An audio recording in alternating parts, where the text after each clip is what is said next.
السلام عليكم ورحمة الله. Peace be upon you all. Welcome back. نستسمحكم حقيقة عذرا. We ask you, please.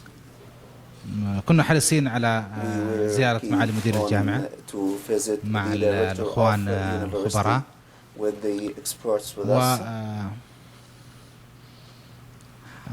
وأوضحنا له حقيقة مدى الجدية اللي ظهرت من أعضاء التدريس في عملية الرغبة في الاستفادة، وأتمنى إن شاء الله في الساعة القادمة الآن إحنا أقل من 50 دقيقة سوف يتحدث عن دكتور نيل، سوف يتحدث عن بنك الأسئلة. You can start, دكتور نيل. الآن يمكنك البدء. So this morning we talked about measurement, and I talked about item writing. And one of the things that we encourage you to do is spend more time thinking about item writing, about working in collaboration with each other, about improving the quality of those items. And if you do that, it really seems a shame to then just write those items for one exam. Once you've written those items, if it's a good item, well then maybe you can reuse it in multiple assessments. Maybe you can use it for past papers to give your candidates an insight as to what the test is going to look like. The way that we think you do that is through what we call item banking. So I'll talk to you a little about item banking, the kind of things that you want to store with item banking, and then I'll show you an example of one of our tools that could help you do that. So I'll talk through the general sort of test development process with item banking. I'll talk to you about what sort of data we imagine you would store and what clients typically store, why people do it, the features that you might look for in an item bank, and what makes a successful item bank, because it isn't just the software, it's the processes and the people around it, but we'll talk about that.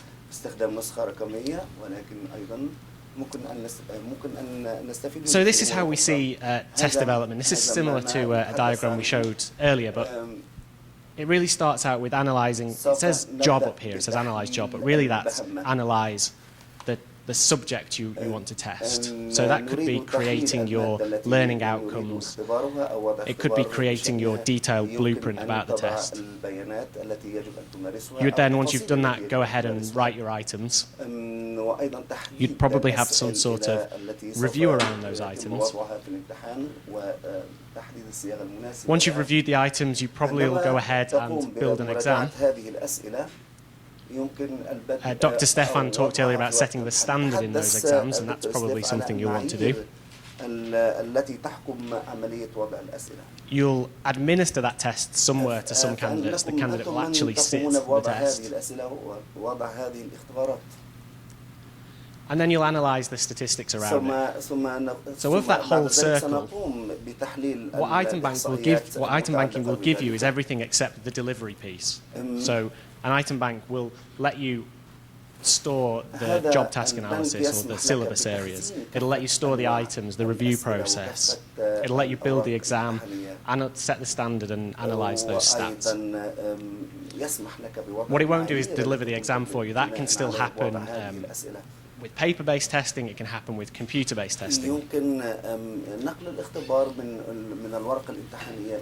So when we talk about item banking, you might traditionally consider your test to be an item and the test itself. You might store limited information about that item. But actually, what makes up that item and that test is a whole array of associated data. So the item is made up of the content, the question you're asking to the candidate, and the distractors. It's also made up of the scoring. So in a simple multiple choice item, that's going to be whether it's A, B, or C, or D. In more complex essay-based questions, that could be the rationale, or it could be a sample correct answer, or it could be the thing that you're expecting the candidate to reference when they write that answer. You probably want to store the associated learning outcome with the item, or the blueprint area, or the syllabus area with the item. You might also want to store the status of the item, so whether the item is live, whether you can use it, whether it's been used, whether it's retired. The key is if you have a bank of items, you really need to keep track of which ones are good and which ones are bad, and you can do that through a status. You might want to store other data, cognitive levels, who wrote the item, what year it was written in, whether it references a particular medical terminology that might change, or a particular engineering terminology that might change. You might want to store a reference on the item, so a reference to, say, a medical journal, or a reference to a book or a web page. The reference is the thing that proves that item is correct, so that if a candidate complains about a particular item, you already have stored a link to what proves that item is correct. You probably want to store who wrote the item, whether it's a current item writer or a past item writer. You'll probably want to do that to track performance of the item author. You might also want to track, we've talked a lot about a review process, but you might want to track what happens in that review process. Who signs it off? Is it this person? Is it this person? When we've got that whole test, who has signed off the whole test to make sure that it's good? You almost certainly want to store statistics about the item if you go to the trouble of creating statistics. And you definitely want to store a history of that item. So all of those things really make up an item bank. All of those things and more make up an item bank. If you add on the management process, so how you track who's writing items, if you add on a searching capability, so you need to be able to find those items easily, not just to add them onto a test, but when you're reviewing them, when you're selecting them, when you want to retire some, you need to find those items easily. You probably also need some reporting. So if we do a gap analysis, you want to know what items are in what sections. If your department head comes to you and says, how many items do we have in the bank that are good? Well, you probably want to do some reporting that'll let you know. When you come to create a test, you probably want to be able to see that whole selection of items. And these are the kind of things that you can do in item banking. And eventually also you might want some auditing, so that when someone asks you, how do you know your test is good? Well, you can point to the review process every item's been to. You can point to the statistics that are stored. You can point to knowing exactly what's changed in the item. And all of that then makes up what we would call an item bank. So item banking is the process of storing all of your data and all of its related data. But really an item bank, it could be anything. It could be a tool that one of the vendors provides you, like us. It could be Exam Developer. It could be a database of items. It could be that you've created. It could be a Word document, an Excel document. All of those things I've seen people use for item banks, sometimes very successfully, sometimes less so. But the fact is that it's a start to a sort of centralized place that stores all of your test data. So really, the bank, in a sense, the actual tool that you use, is probably less important than just the concept, the process of making that item bank. So what data would you typically store? Well, you're talking about, for content, the question you're asking, the distractors. Potentially any graphics that you might have. Lots of items will have graphic content if it's technical diagrams, if it's pictures of medical things, if it's pictures of building materials. You'll probably have graphics to store there. And you might also have other material.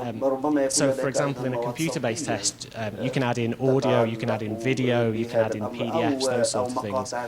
You can add in things like that too in paper-based tests, potentially in a booklet at the back of the exam.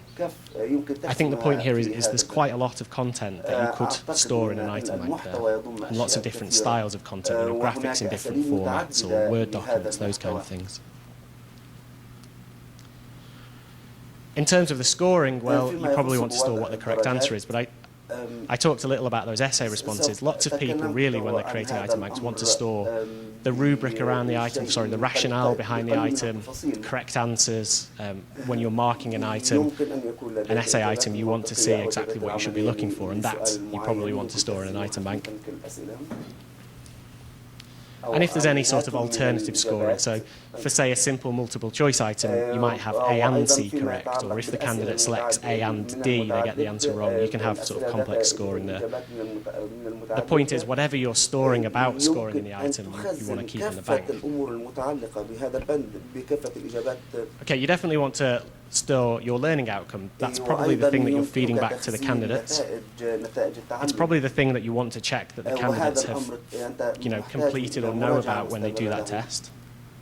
And so most of our clients will store those learning outcomes or those syllabuses or those objectives generally in a tree sort of structure. It could be 1 level, it could be 15 levels. I've seen variations of both. It's generally sort of 3 to 4 different levels though. Items can have several classifications, though. They can exist in different places in those trees often. Sometimes they might have a main area and then a second one that sometimes that item is in. So you're looking to be able to store at least one classification, but sometimes many more than one. We often then use these learning outcomes to assign items to each other. I talked before about Stefan writing items for Leeds United and me for في تقييم وضع اختبارات أخرى كما تحدثت أنا. تسمح لي بس المترجم بس هذه ملحوظة على أساس لما نتكلم عن يتكلم عن بنود في القياس يسمونها مفردة مفردات الاختبار فأنا أتمنى تكون ليس مفردة الاختبار.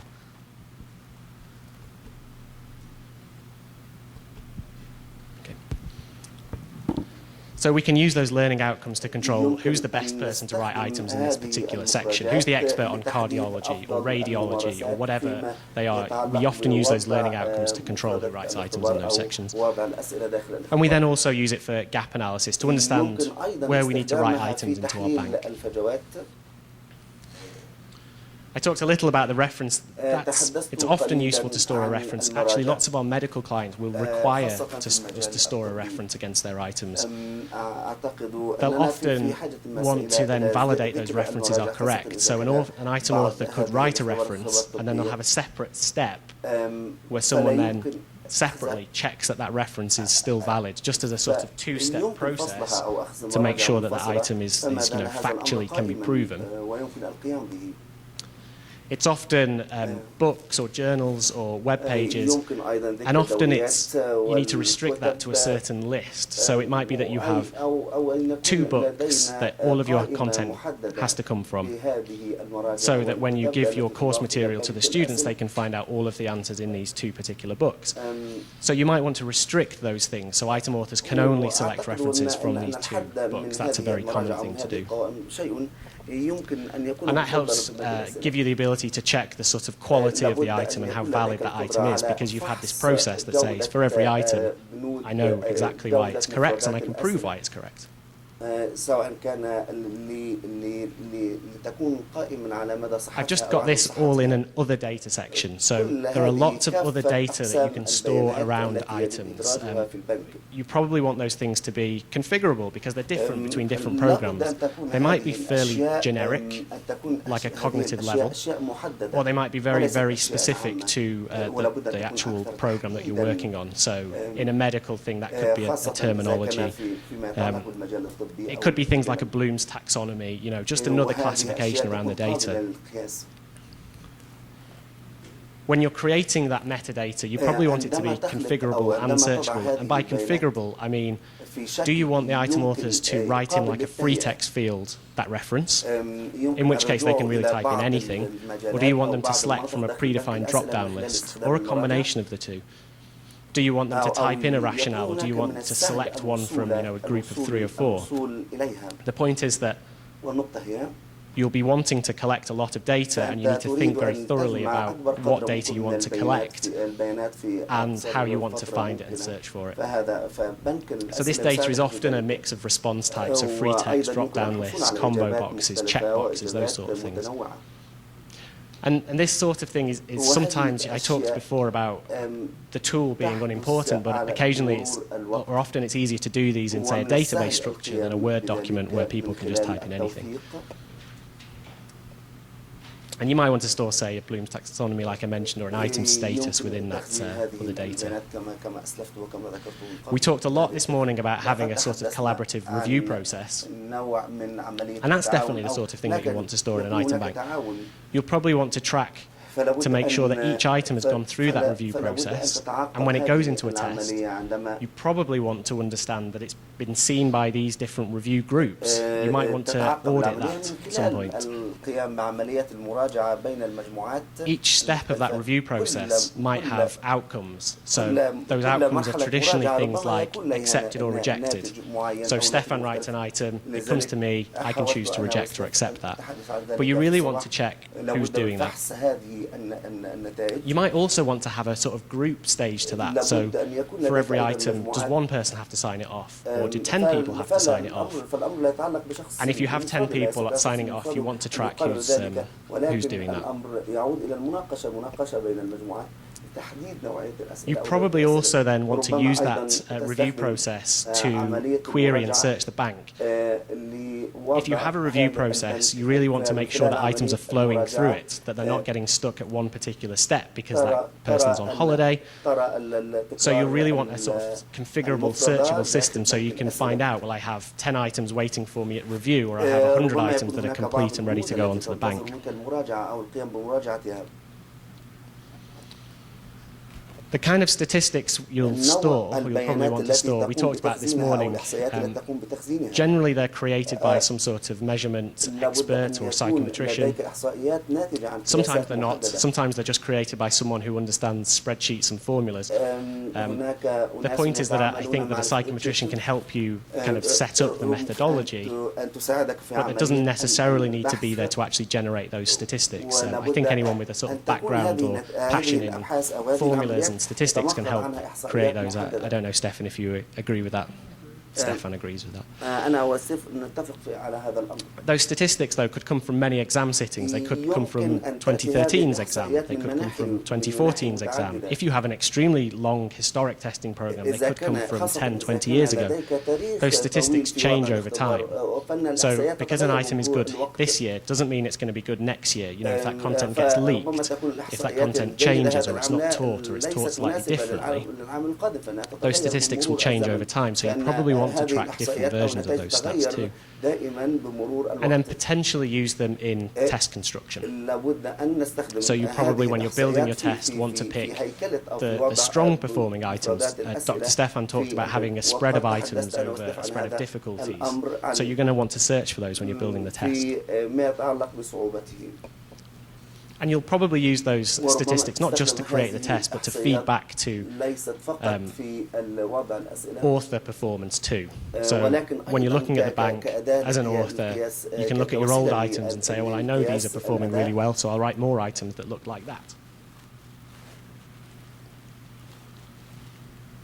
Often, and this is a somewhat optional part of an item bank for me, but you can create test structures in there if you wanted to, and then export them out for delivery in some environment. So depends on what sort of tests you're doing, but databases are often easier for that. But equally, if you're doing paper and pencil tests, then Word documents make a really adequate way to do that. However, you might want to export them into multiple formats because exams, they could be delivered through just pen and paper sittings. That's, you know, obviously extremely common. But in the future, maybe you want to move to some computer-based testing system, you know, potentially through Pearson or some other vendor or something that you create yourself. And so having a variety of formats might well help that.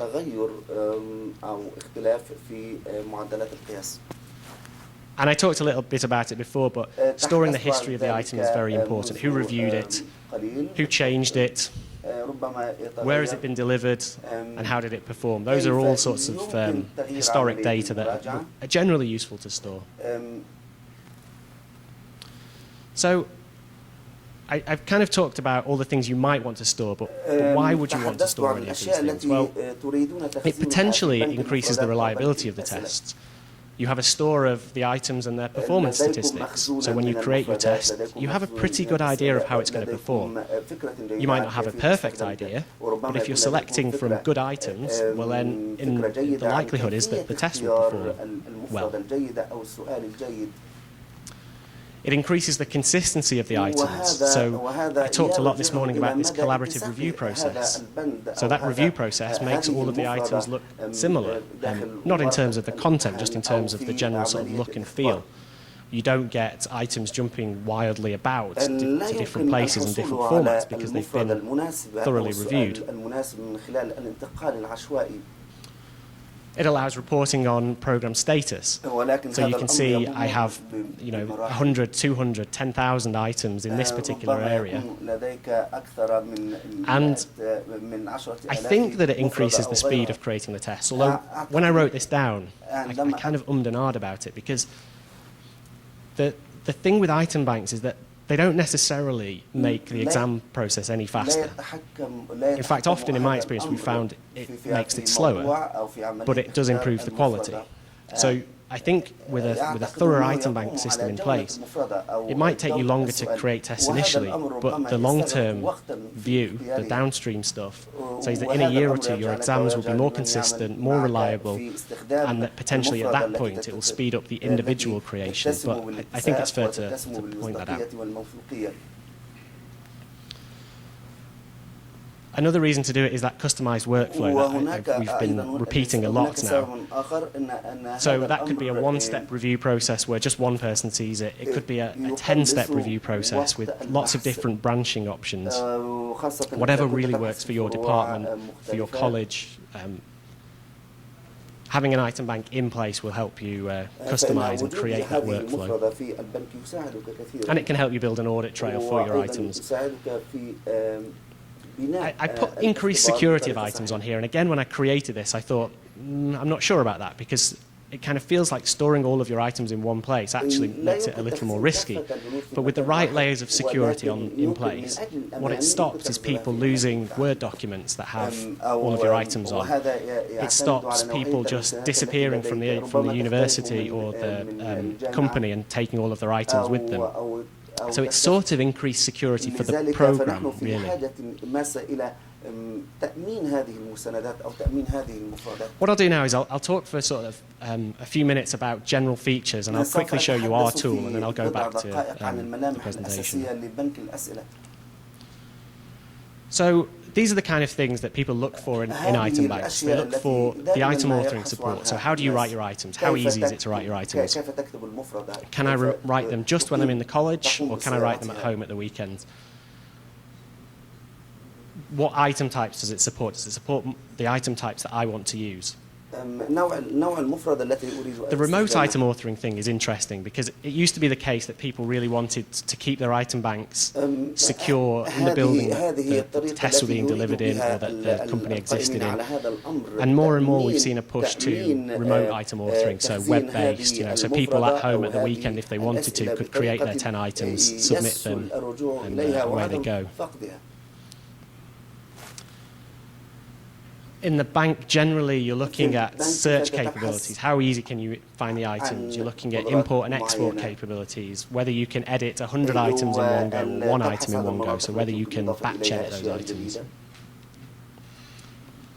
You might want to consider those test construction things that I talked about. So can you use the item bank to build the test? Can you use it to export it into the format that you want to deliver that test in? And then you probably want some extra features in there about security, access, who can access all of the items, how the workflow works, those kind of things.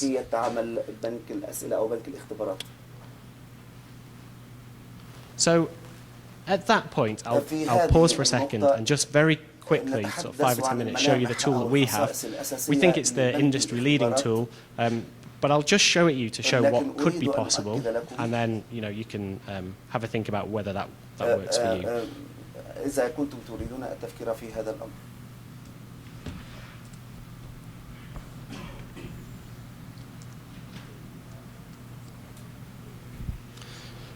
So this is our tool. It's called Exam Developer. It was written by a psychometrician in the US called Dr. Scott Bublitz.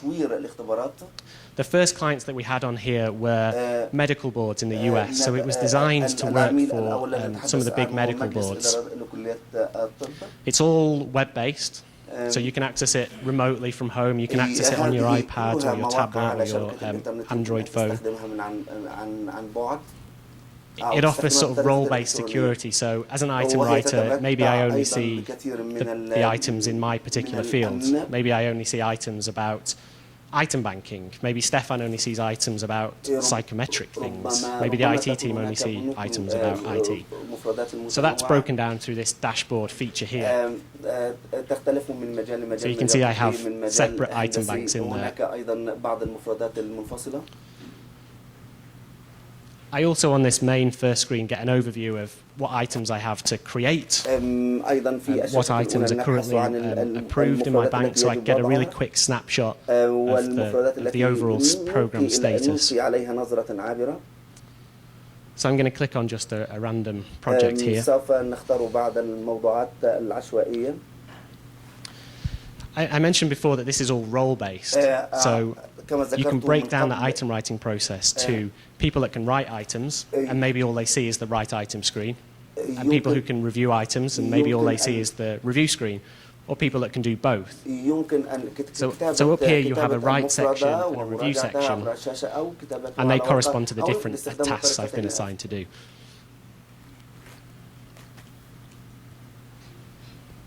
So if I just click on write items, this is we think it's a very simple tool to use. It's obviously just you're entering kind of into a web form those items. So I don't raise that to say that the tool is very simple. It's built on some sort of psychometric principles. I say it because we think that there's, for an item writer or reviewer, very little training required. You can just go onto the tool and write items. This is just a simple multiple choice question with a STEM box up here. But you can also select from the list much more complex item types. So for computer-based testing, those might be drag and drops, short answers, those kind of things. For paper-based tests, they might just be those open-ended essay questions, and you can do that in the tool. You can also add in graphics and things. Lots of the features that I talked about before you can do in the tool.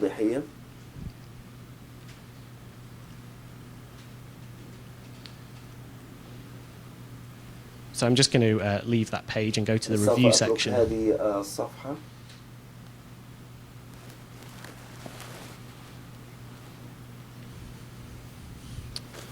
So because I've logged on as my admin user, this is the danger of doing live software demos. If I've logged on as the wrong user and I can't see the items for review, so if you just give me 2 seconds, I'll log on as a different user.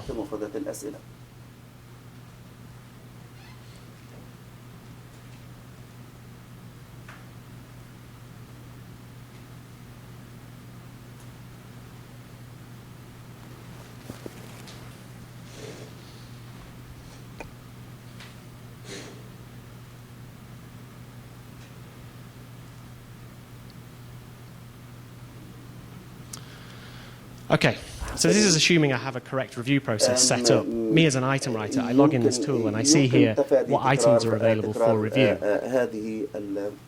So I can click on this button here, and this will present to me all of the items that are available for review. And I can choose here whether to accept them, whether to reject them, whether I need to add in comments to them.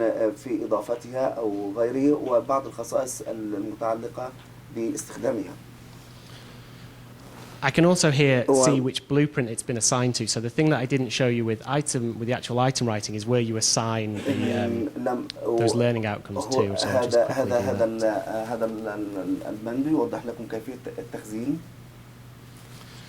So this screen at the bottom here lets us specify where the item sits in our learning topic tree. So I can set my vascular and interventional radiology top-level learning outcome,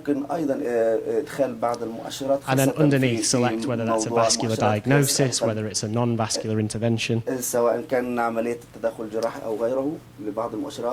So this topic structure is set up to 3 levels deep, but you can choose however many you want to do, and we can require that item writers fill in these particular boxes. And there's a sort of selection of the kind of metadata that this particular medical board wanted to capture. So things like cognitive level, categories, those kind of things.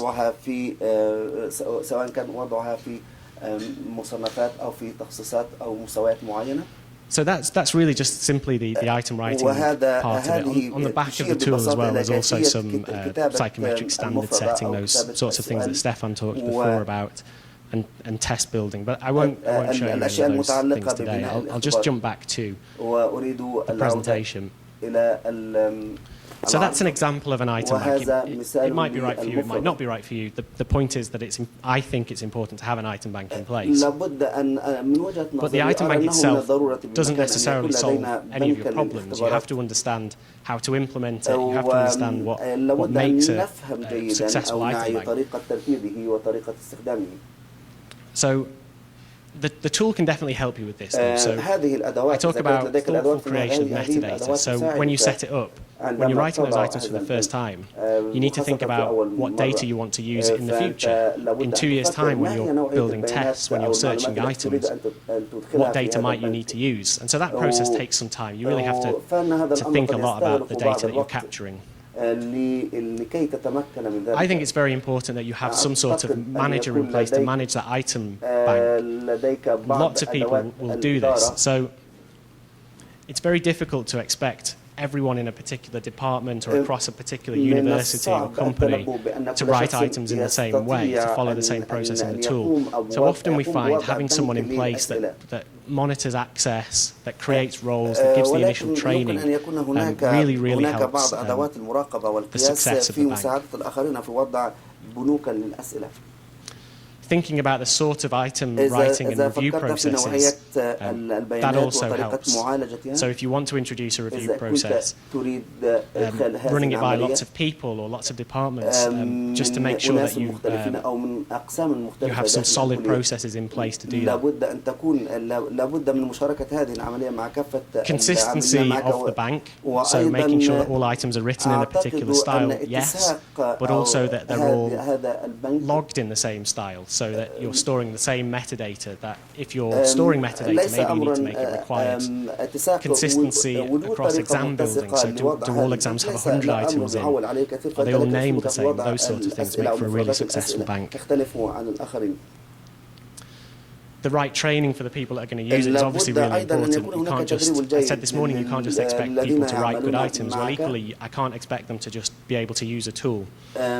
So training, both from the person that provides the tool and from the tool, is important. So within our particular tool, we have some very detailed help sections and video guides. Migration work is incredibly important. So that's the idea of taking all of your old items and putting them in the new tool. That's really useful to get a good head start of the whole item banking process. And if you've been testing for years, you can have hundreds of thousands of items. Migrating to them thoroughly, successfully, accurately in the tool is a challenge because they could be coming from a variety of sources, but is a very important step. The last one here is kind of critical as well, is to get stakeholder buy-in. So item banks will often impact many different people. They impact the item writers, the people who build the test, the people who deliver the test, the people who create the statistics. And it's really important that all of those people understand why you're doing this, the benefits of it, the risks of it. But creating it in the long run will be a good thing, but it's just getting that individual buy-in to say, yes, we agree that this is important, and yes, we're excited about using it. So those things are all kind of tool independent, but having the right tool in place, like one of our tools, is incredibly important, I believe. Are there any questions? أظن الناس على وشك الرحيل. I think people are about to leave. Yes. لا أستطيع سماع الصوت.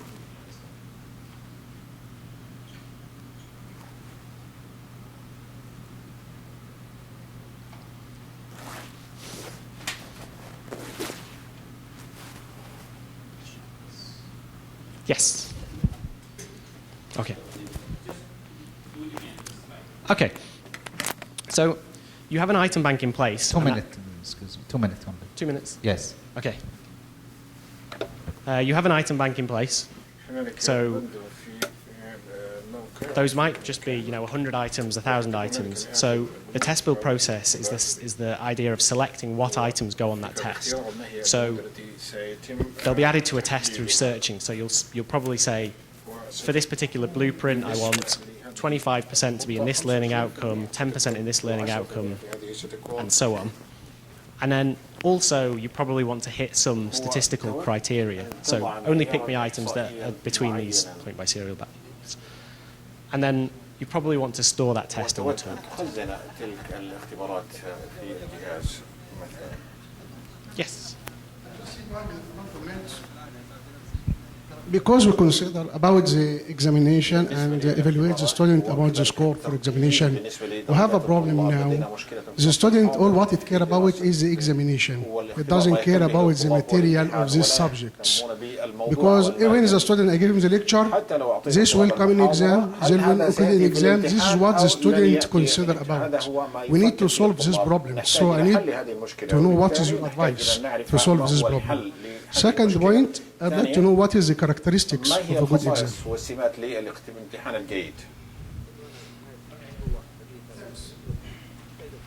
So I think the question was that the students only really care about the exam, passing the exam. And the second question was, what's the good characteristic of the exam? I don't know that I have a great answer for either of those questions, but what I would say, though, is that often we found, and our customers have found, that the assessment drives the learning. So if you make the assessment about a particular thing and candidates know that it's testing these things, then that will often drive their learning to that assessment. So I don't know that I have a good answer to that other than having the right assessment in place helps drive candidates to revise the right material or cover the right subject areas. I don't know if that really answers your question. I think effectively candidates at universities, though, they want to pass the exam. They want to do what it takes to pass the exam. And so it's really just about making sure that exam is adequately testing on all of the subjects. The characteristics of a good exam, I think that Stefan is probably better placed to cover that. I don't know if... Yeah.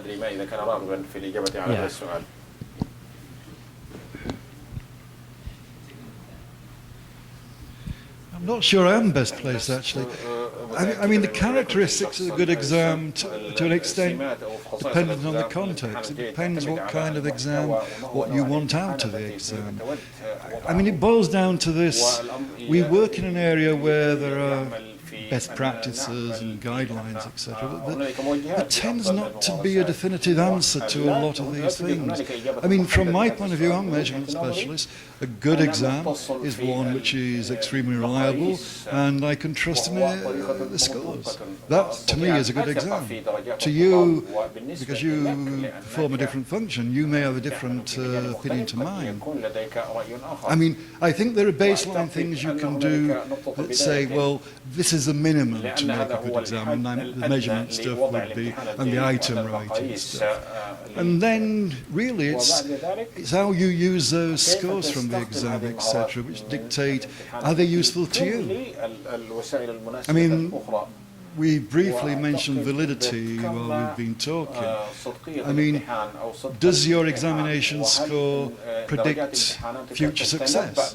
So your final exam, say it's an IT examination, does it predict future success in an IT company? To me, if it does, then it's a good exam because it's useful. If it doesn't predict anything in the real world, then even though you've got all the good stats and everything, I'm not sure that it's a good exam because it's not doing anything. Okay.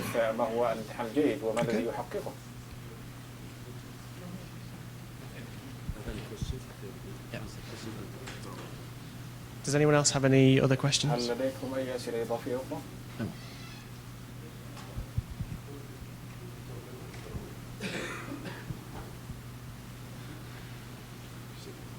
Stefan, do you have another presentation to go through? I have got, well, I've got two, actually, but I can do about 20 minutes if we need to.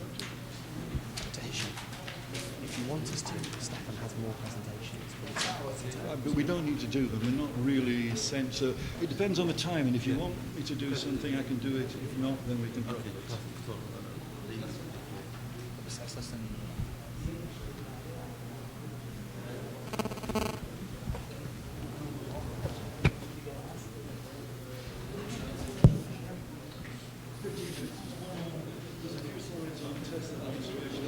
ها؟ هو يبغى اخوان يقول المستر دكتور up here. But you can also select from the list يمكن أيضا الاختيار من much more القائمة complex item types. So for computer-based testing, those might be drag and drops, short answers, those kind of things. For paper-based tests, they might just be those open-ended essay questions, and you can do that in the tool. You can also add in graphics and things. Lots of the features that I talked about before you can do in the tool.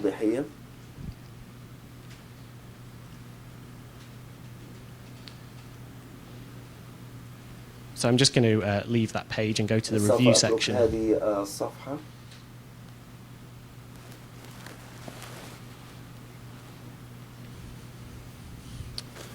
So because I've logged on as my admin user, this is the danger of doing live software demos. If I've logged on as the wrong user and I can't see the items for review, so if you just give me 2 seconds, I'll log on as a different user.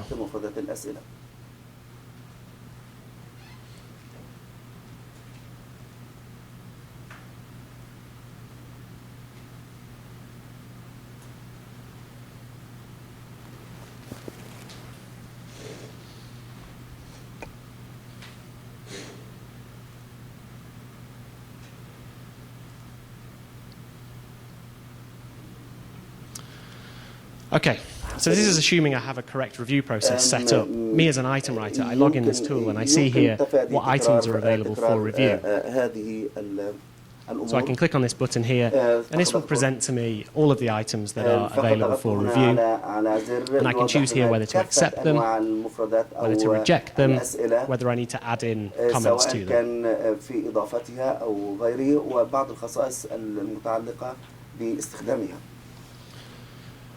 I can also here see which blueprint it's been assigned to. So the thing that I didn't show you with the actual item writing is where you assign those learning outcomes to. So I'll just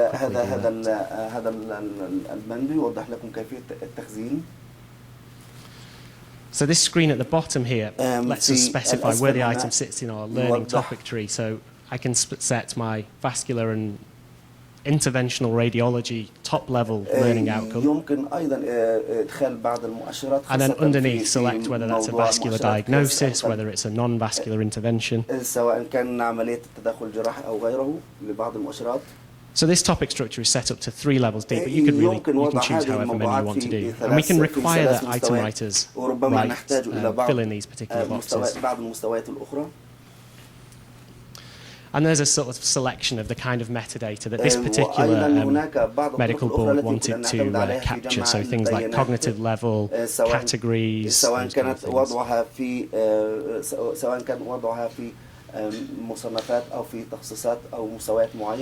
So that's really just simply the item writing part of it. On the back of the tool as well, there's also some psychometric standard setting, those sorts of things that Stefan talked before about. And test building, but I won't show you any of those things today. I'll just jump back to the presentation.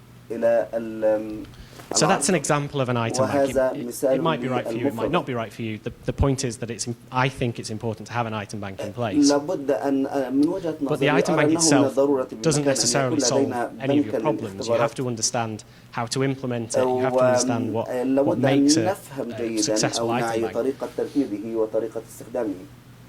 So the tool can definitely help you with this. So I talk about thoughtful creation of metadata. So when you set it up, when you're writing those items for the first time, you need to think about what data you want to use in the future. In 2 years' time, when you're building tests, when you're searching items, what data might you need to use? And so that process takes some time. You really have to think a lot about the data that you're capturing. I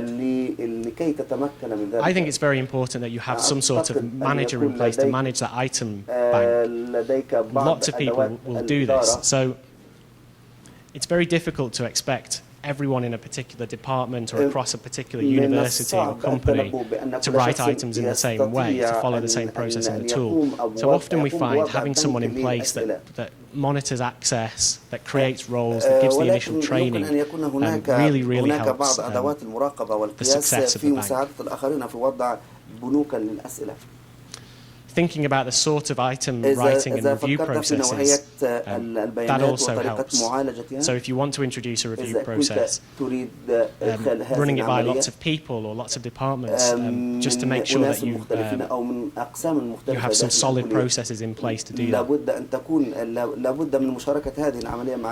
Consistency of the bank, so making sure that all items are written in a particular style, yes, but also that they're all logged in the same style, so that you're storing the same metadata, that if you're storing metadata, maybe you need to make it required. Consistency across exam building, so do all exams have 100 items in? Are they all named the same? Those sorts of things make for a really successful bank. The right training for the people that are going to use it is obviously really important. You can't just, I said this morning, you can't just expect people to write good items. Well, equally, I can't expect them to just be able to use a tool. So training, both from the person that provides the tool and from the tool, is important. So within our particular tool, we have some very detailed help sections and video guides. Migration work is incredibly important. So that's the idea of taking all of your old items and putting them in the new tool. That's really, really useful to get a good head start of the whole item banking process. And if you've been testing for years, you can have hundreds of thousands of items. Migrating to them thoroughly, successfully, accurately in the tool is a challenge because they could be coming from a variety of sources, but is a very important step. The last one here is kind of critical as well, is to get stakeholder buy-in. So item banks will often impact many different people. They impact the item writers, the people who build the test, the people who deliver the test, the people who create the statistics. And it's really, really important that all of those people understand why you're doing this, the benefits of it, the risks of it. But creating it in the long run will be a good thing, but it's just getting that individual buy-in to say, yes, we agree that this is important, and yes, we're excited about using it. So those things are all kind of tool independent, but having the right tool in place, like one of our tools, is incredibly important, I believe. Are there any questions? أظن الناس على وشك الرحيل. I think people are about to leave. Yes. لا أستطيع سماع الصوت.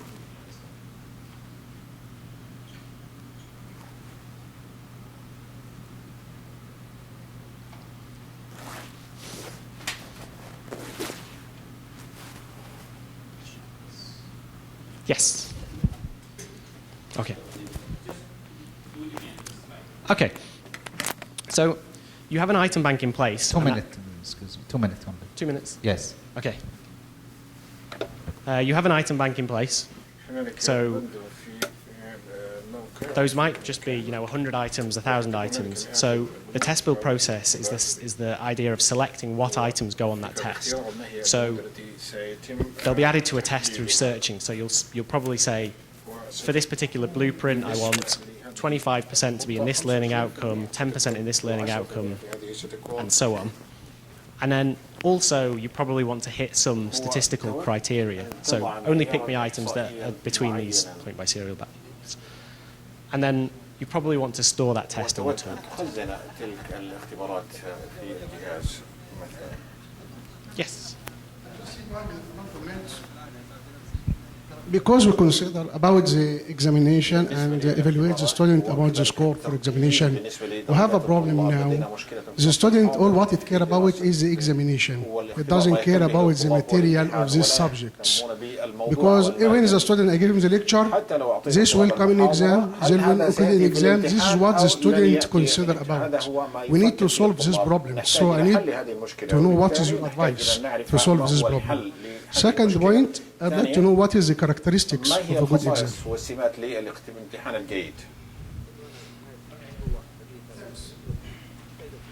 So I think the question was that the students only really care about the exam, passing the exam. And the second question was, what's the good characteristic of the exam?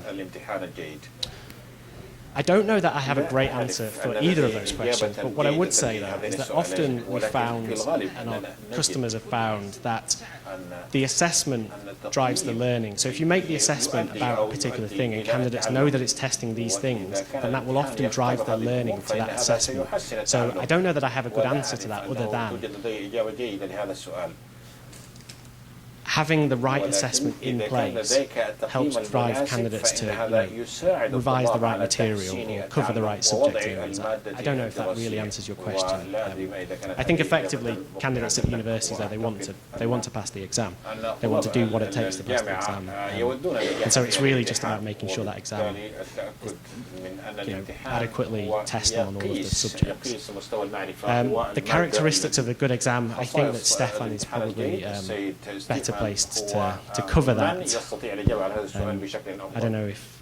Yeah.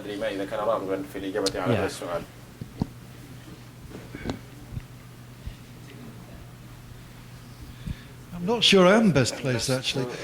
I mean, the characteristics of a good exam, to an extent, dependent on the context. It depends what kind of exam, what you want out of the exam. I mean, it boils down to this. We work in an area where there are best practices and guidelines, etc. But there tends not to be a definitive answer to a lot of these things. I mean, from my point of view, I'm a measurement specialist. A good exam is one which is extremely reliable and I can trust in the scores. That, to me, is a good exam. To you, because you perform a different function, you may have a different opinion to mine. I mean, I think there are baseline things you can do that say, well, this is the minimum to make a good exam, and the measurement stuff would be, and the item writing stuff. And then, really, it's how you use those scores from the exam, etc., which dictate, are they useful to you? I mean, we briefly mentioned validity while we've been talking. I mean, does your examination score predict future success? So your final exam, say it's an IT examination, does it predict future success in an IT company? To me, if it does, then it's a good exam because it's useful. If it doesn't predict anything in the real world, then even though you've got all the good stats and everything, I'm not sure that it's a good exam because it's not doing anything. ما هو امتحان جيد وما الذي يحققه.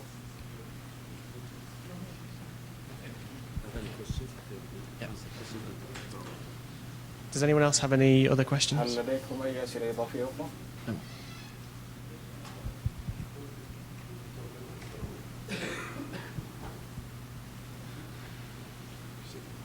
Stefan, do you have another presentation to go through? I have got, well, I've got two, actually, but I can do about 20 minutes if we need to. If you want us to, Stefan has more presentations. But we don't need to do them. We're not really sent. So it depends on the time. And if you want me to do something, I can do it. If not, then we can drop it.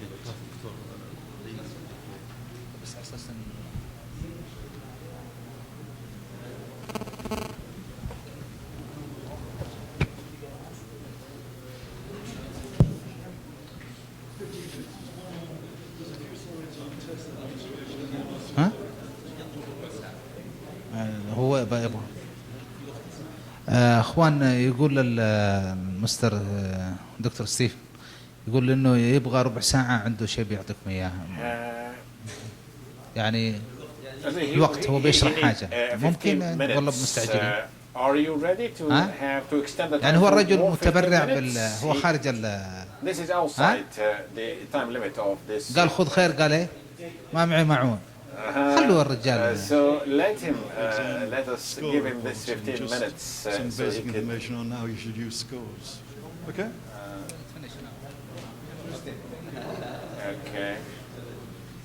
I think the approval was given for the gentleman to present his 15 minutes also speech. While Neil gets the presentation back up, I think we've hit a problem. I mean, briefly, what I'm going to talk about is just come up on the slide, or it would have done. Which way does this one go? Are you? It's backwards way, or from my point of view.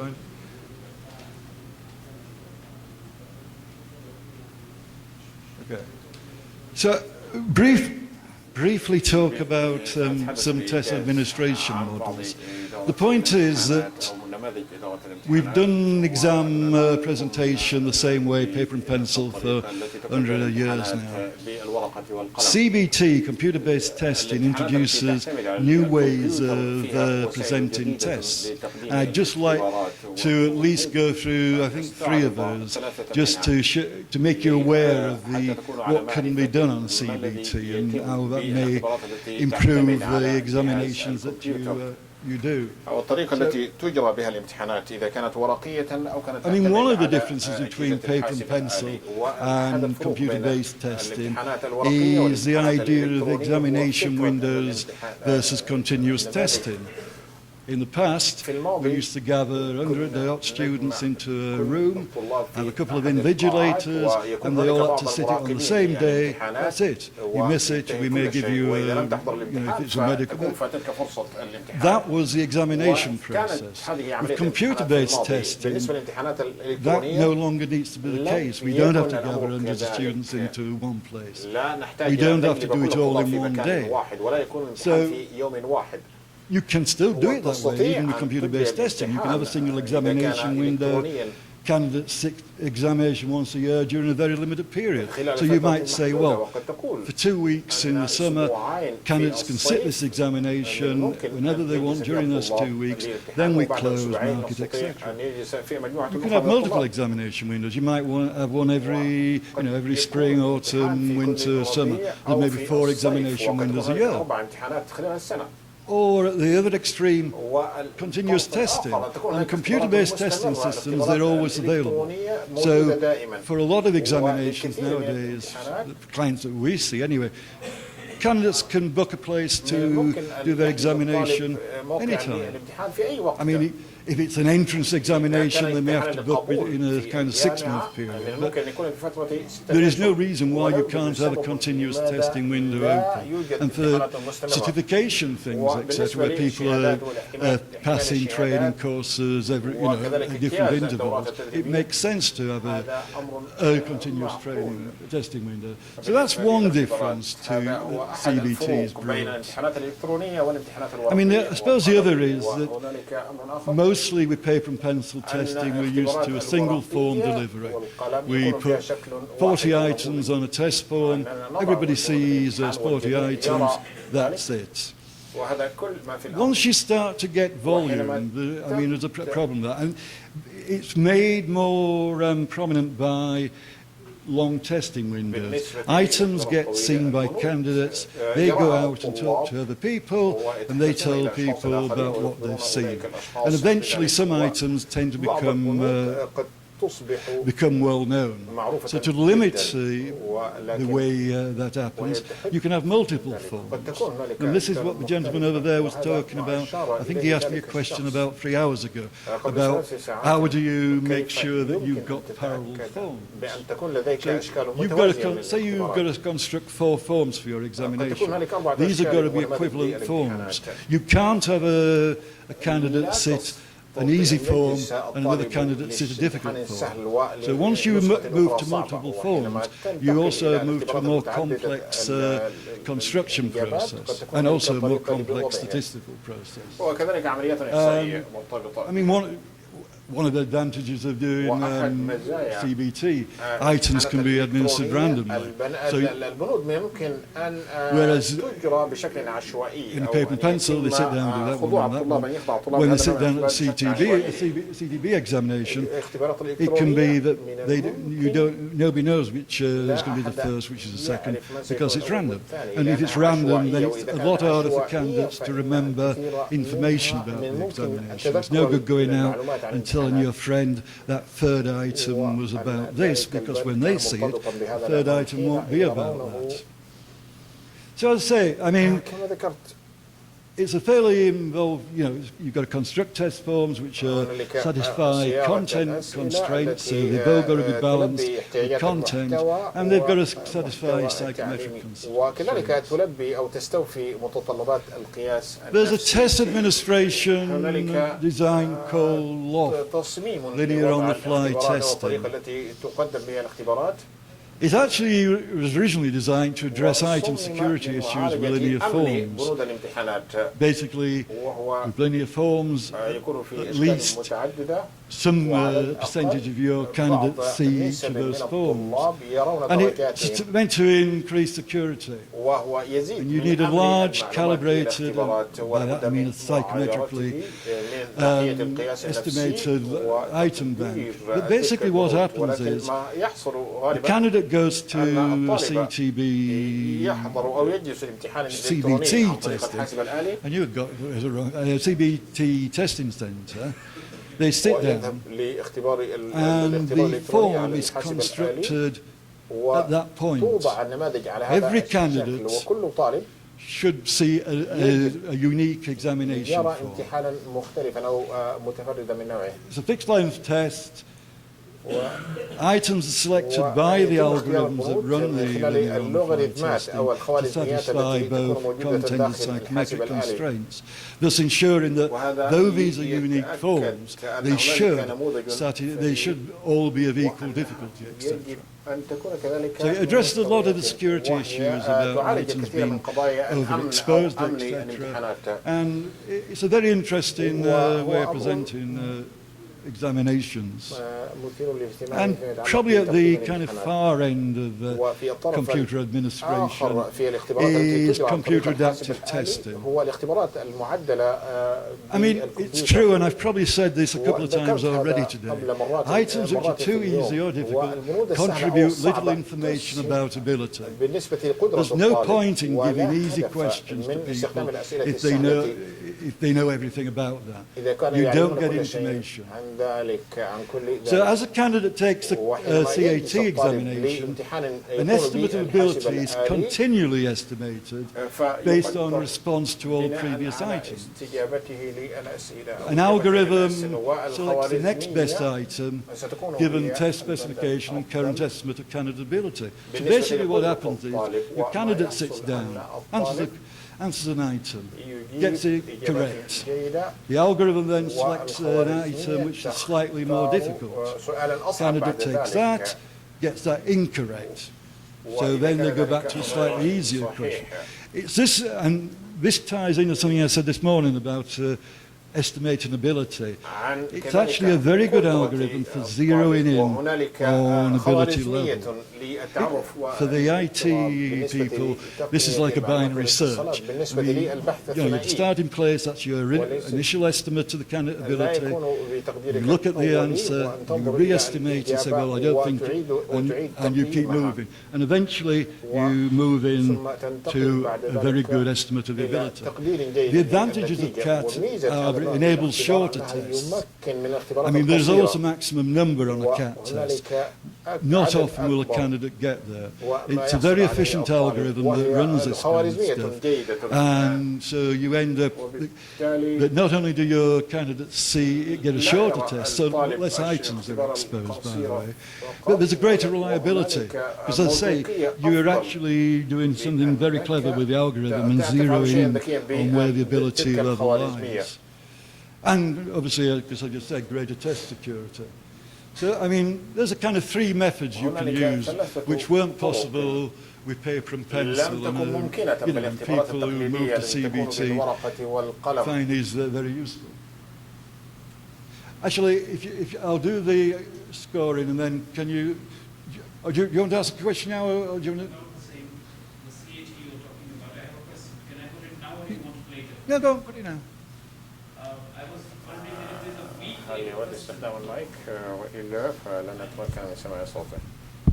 Thank you. If there is a weak link question, a question that a particular student was particularly bad at, will create a domino effect, I am guessing, because that will lead to a poorer or an easier question, and he will lose either time, whatever that is assigned, or otherwise will lose the link. Or it does not happen that way. No, I mean the time is not even worth thinking about on that. I mean, basically, all you've done by, all that student's done is cause a misestimate of the ability level. And that's going to be rectified over the next couple of questions. So that rarely happens. When you look at, you run simulations on these CAT things, you look at the algorithm, and yes, you can force it to go really one way back, but it soon gets back on track in a couple of items. Okay, if there's no more questions, I'll move on to the last section, then you can all stop listening to me, which I'm sure you're beginning to wish would happen soon. Just quickly finish now with score reporting. It's a topic I'm interested in, and it's a topic that people who put examinations together should be interested in. So, you do an examination and you get candidate scores. The initial score is a raw score. It's a number correct out of however many items you put on the form. Raw scores are of limited value on all but the simplest of examinations. Problem is, raw scores can't be compared across examinations. I mean, if you've got an examination with 90 items there and one with 50 items there, you can't compare a candidate score because it's out of a different number to start off with. And there are even worse problems, but I'll just leave it. So, and even slight differences when we're talking about comparing across forms means raw scores can't be used to compare performance across these things. So, people say, well, if we can't use raw scores, I know we'll use percentage correct scores. That must be better. Because they're all on the same scale, 0 to 100 percentage. So, I mean, basically it's just raw score divided by the number of points possible on the examination. I mean, it does express exam performance on a scale which is independent of the number of questions. But equivalent percentage correct scores across different examination forms probably don't represent equivalent ability levels.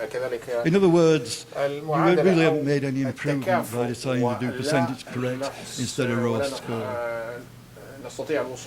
So, what we use in the majority of our examinations, if not all our examinations, are scale scores. So we scale the scores onto a different metric. This allows you to compare scores of candidates across forms and across years, which is very important in educational examinations to know that are standards dropping year by year, are they improving, etc. You can't have any useful metrics about educational assessment and teaching, etc., unless you can do this kind of comparison across years, across disciplines even. Are people in IT being outperformed by people in medical science and that kind of thing. And the given score indicates the same level of knowledge no matter which form you're. And they're adjusted to compensate for differences in question difficulty. The easier the questions, the more correct answers needed to achieve a particular scale score. And each test form has its own raw to scale score conversion. Choosing a scale score is actually a fairly arbitrary decision. It's just a mathematical transformation. You can choose many different methods of scaling. It actually, from our point of view, when we're deciding on scale scores, it should be clear that the score isn't the number correct, because that will confuse candidates and could well confuse markers as well. It should be clear the score is not percentage correct. Again, 0 to 100 scale isn't best to use for a scale score because it can be confused. I mean, if there's a passing standard, a cut score on your examination, then you can scale it so that the cut score that you've chosen will be a specific figure. So say you're going to run a scale score of 2 to 600 and the passing score was 500, you can do that. You can do the scaling from the 500 out and ensure that you've got a scale, I mean, a scale in that. And the nice thing about it is it's going to be consistent across forms and time. So interpretation of exam performance you can make from a score no matter when the exam was taken or which exam form was administered. I talked about examination forms. There's a famous quote from a psychometrician, well, famous psychometricians, I don't know. It should be a matter of indifference to candidates of every ability level as to which form they are administered. In other words, if you've got more than one form for your examination, you must make sure that it doesn't favour candidates. One form doesn't favour candidates above the other. It's not fair for Neil to sit an examination which is easier than one that I'm going to take. 5 minutes? 2 minutes? No, 2 minutes. So we use test equating to determine scores across forms. Basically, we use statistics to establish equivalent scores on different forms of the test. That's called horizontal equating. If you want to equate across years and keep a consistent scale going across years, that's vertical equating. Those are just 3 different methods you can use. Mean equating is actually really simple. Adjust the distribution of scores so that the mean of one form is comparable to the mean of another. So you've got one form, you say that's my base form. And you adjust it so that means the mean across is the same, and then you adjust all the scores. You can do that with linear equating, which is mean standard deviation, and equipercentile equating, which is based on percentile score. The point is there are lots of ways of equating. The other point is if you're running multiple forms, you should be doing some form of equating. Multiple forms without equating are really not a good idea. Just an example from an examination I was doing last year, I think. That's a raw to scale conversion table. As you can see, a particular raw score is represented by different scale scores on each form. But it's the scale score that's important. If it was an easier form, then they will have had to get more correct. If it was an harder form, they will have had to get less correct. All in all, there's very little error across there, and you can be sure that the ability you're looking at is consistent across forms. Okay, I finished. وبهذا قد أكون قد انتهيت من محاضرتي. شكرا دكتور ستيف. You can say.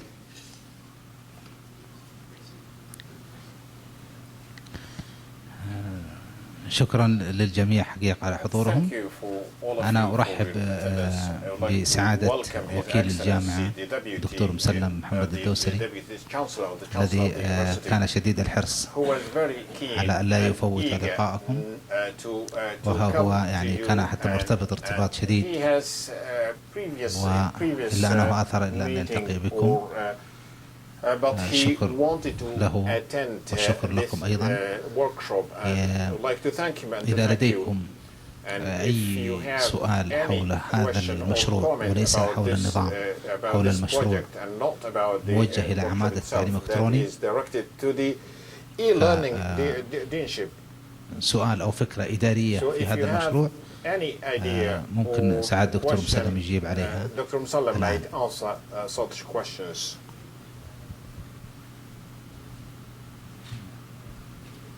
اوكي. السلام عليكم. الحقيقة الورشة يعني اليوم كانت مفيدة جدا، وشملت يعني كل الأفكار اللي ممكن نتساءل عنها كأعضاء هيئة التدريس، ولكن يعني كل المعلومات أو البيانات اللي تم عرضها اليوم ما تحدثت أو أشارت حول سرية ورقة الامتحان.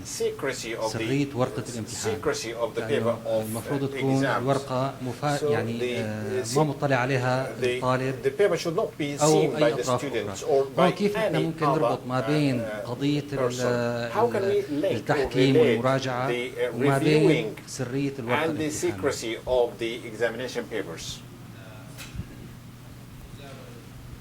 الإجابة دكتور نيل. Which one of you will answer this question? Yes. Before Neil answer, I would like just to make sure that the exam developer have a very strong encryption. Yesterday he was doing a demo in our college, computer science, and he has some problem to access because it has a very detailed encryption. And they have نظام صلاحيات متكامل للنظام. And if you just mention about what is the security and privacy part of it.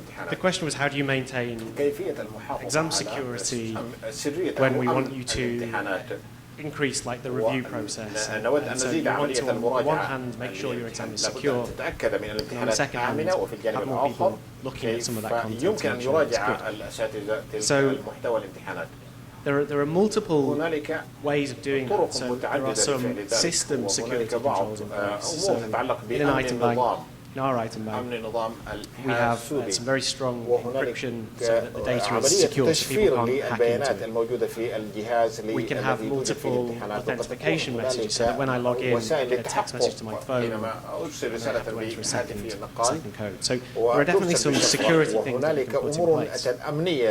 In terms of the review process, you can configure it so that you might only see a sample of those items. So as a reviewer, maybe you only get 10% of the items. Maybe you only get a fraction of that bank.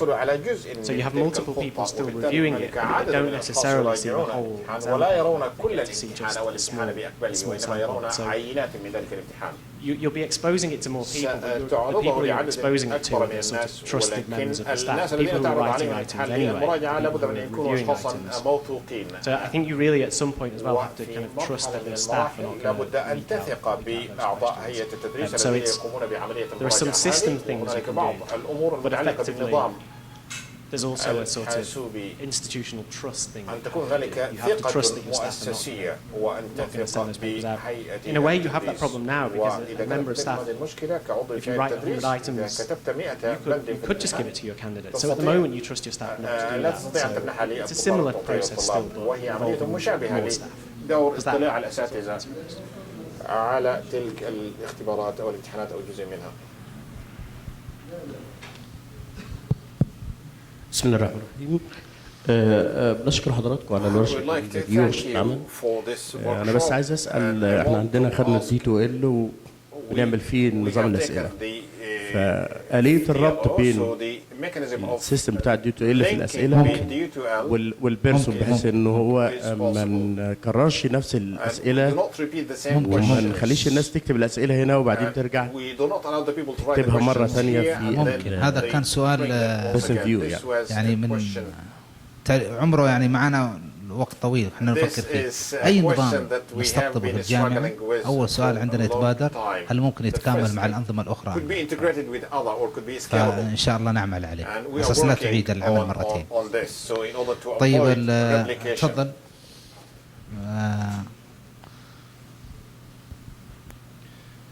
Thank you for this valuable lectures and workshop. And I just have one comment. What is the possibility of applying take-home exam and open book exam? Because this will help the student to know how to search for the answers and read more. Not just stuck with the information you give him to memorize and answer this form. So I think application of take-home exam or open book exam may broaden the horizon for the student how to get answers from several books or free sources. So what is the possibility of applying this type of questions in university as well? Thanks.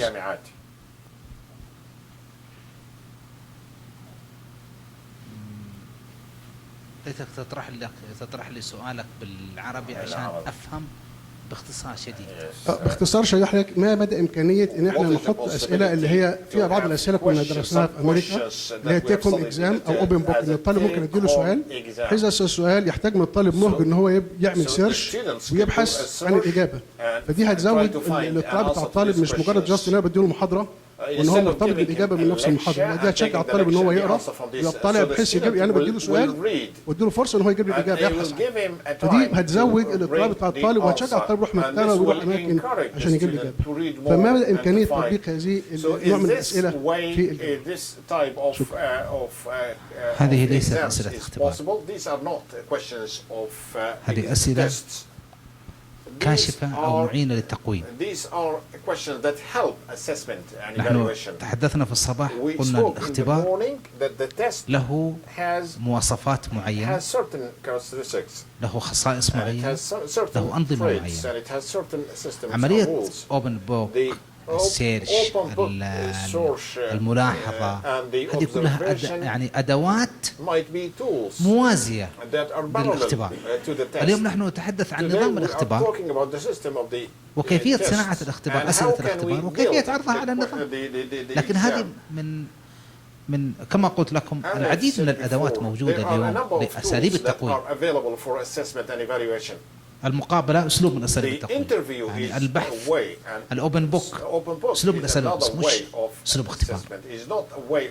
ودائما ما نخلط بين الاختبار باعتباره أداة، الملاحظة باعتبارها أداة، المقابلة باعتبارها أداة. نحن نخلط في الاختبارات بين هذه الأدوات ونطلق عليها جميعا كلمة اختبار. لا.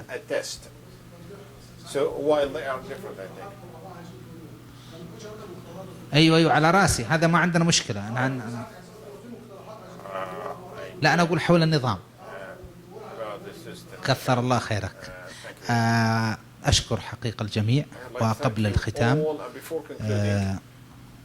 سعاده الوكيل الجامعه سوف يطرح مبادره اليوم، فأنا أتيح له هذه الفرصة ليرحب بكم ويشكركم على الحضور، وأيضا يعلن هذه المبادرة، ثم نبدأ بعد ذلك بتسليم الشهادات للحضور. بسم الله الرحمن الرحيم. شكرا دكتور عمر. شكرا للدكتور هشام كلية علوم الحاسب. شكرا للزملاء في شركة بيرسون فيو، ونرحب بحضورهم وتشاركهم معنا في مشروع من مشروعات الجامعة، مبادرة من مبادراتها التي تحسب لحقيقة تطوير العمل الأكاديمي في الجامعة. حقيقة أنا سرني الحضور لما دخلت القاعة، وجدت هذا الحضور من كبار أعتبر أساتذة الجامعة. طبعا قال الدكتور عمر أيضا أنه كان أيضا فترة الصباح الباكر كان في أيضا مجموعة من الزملاء اللي أيضا يمكن صار عندهم أيضا ارتباطات أكاديمية إضافة العدد الموجود، لكن هذا يشجع إن شاء الله تعالى في أيضا فترة قادمة من هناك يكون أيضا ورش عمل أخرى أيضا بالمشاركة مع زملاء في شركة بيرسون فيو إن شاء الله في مراحل قادمة. الحقيقة احنا عادة يمكن عندنا جوانب تفاؤل وجوانب تشاؤم، لكن جوانب اليوم جوانب التفاؤل غطت يعني أوقاتي أكبر وأكثر بهذا الجانب، خاصة أني عرفت من الزملاء في الأعمال اللي تمت أمس وقبل أمس في كلية علوم الحاسب أن هناك يعني حقيقة إعجاب كبير جدا بالعمل اللي تم في الكلية، وأن هناك يعني أيضا رؤية واضحة لدى الكلية لتكون نواة لتطبيق هذا المشروع، مشروع الاختبارات أو صناعة الاختبارات. وإن شاء الله تعالى أيضا الكليات الأخرى تكون أيضا قادمة معنا في تطبيق هذا المشروع. المشروع بالدرجة الأولى كما تعلمون هو يعود بالنفع على الأستاذ أو التدريس في الجامعة وعلى أيضا الطالب، وهي أيضا خطوة من الخطوات التعليم الأكاديمي على المستوى العالي في الجامعات العالمية. ونحن بحمد الله في جامعة المجمع نسعى لأن نكون أيضا سباقين إلى مثل هذه المبادرات التي يعني ليست هي شكلية أو في النهاية تعتبر أمور تكميلية، بل هي صارت أشياء أساسية في عمل الأستاذ الجامعي وفي عمل وفي أيضا مراحل دراسة الطالب. عماد التعليم الإلكتروني يسرها دائما أيضا أن تكون مبادرة إلى العمل مع أساتذة الجامعة لتطوير أدوات التعليم واختراع، أو نقول المبادرة إلى اختيار أيضا أدوات المساعدة على العملية التعليمية. جانب الإشكال الكبير في جوانب العمليات المساندة في العملية التعليمية، خاصة في الجوانب التعليم الإلكتروني، أنها عادة تكون عبء إضافي على عضو هيئة التدريس في الجامعة، فتكون أيضا بدل أن يكون الأسئلة ورقية وفي نهاية الفصل سيكون هناك أيضا بنك أسئلة الأستاذ يغذيه دائما بالأسئلة من كل فصل أو في كل مرحلة من مراحل تدريس لطلابه. هذا لا شك أنه يمثل مشكلة، لكنه في النهاية يعتبر أمر احترافي في عمل الأستاذ، ويعتبر أيضا إضافة نوعية لعمله في الجامعة، وشهادة تسجل في سجله التدريسي في الجامعة، وأيضا حقيقة نوع من التشويق في العمل الجامعي. بدل ما يكون الإنسان يعمل عمل روتيني معروف، يكون ينقل نفسه نقلة نوعية في العمل في الجامعة.